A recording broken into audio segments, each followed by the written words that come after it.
House and Home came here in 1995, and in fact, 20 years later, the house is pretty well reflecting the same kind of values and the same kind of aesthetic, but the ante's been upped. No longer having to contend with bands coming in and out of the house. Both my sons are percussionists, and this was kind of practice central. I took back my house, I repainted all my trim to get rid of all the chips, and I made it into an empty nester's abode. I always feel that you get what you pay for. If you save for something and you really go after a quality piece of design, you should get a very long life out of it. I mean, 22 years later, most of the furniture that you see here was part of that first incarnation in '95. It's just been tweaked a little bit, but I wouldn't give up any of my pieces.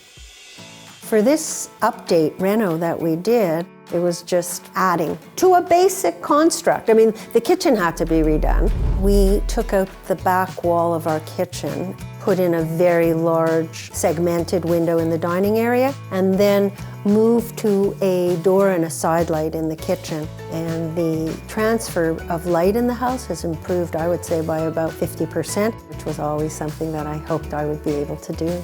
I repurposed a number of things. My dining table was originally in cherry, and I had it restained and a new top made in dark walnut. My dining chairs were designed in 1970, and they are the most comfortable chair on the planet. That's my definitive opinion.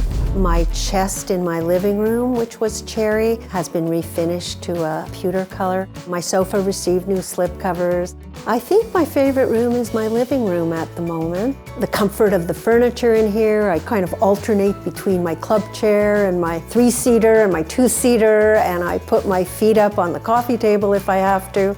This passageway between the living room and the dining room gives me a view onto the whole house, and I'm just getting a lot of pleasure from the improvements.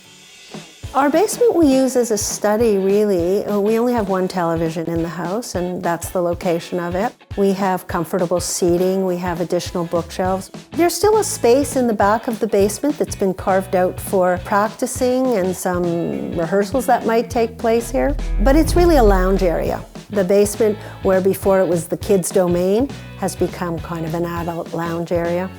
And if you did it all again, would you do anything differently? Nothing differently. I'm just super thrilled with how this house is performing now and will likely perform for another number of years, and I don't think I'm ever going to get tired of it.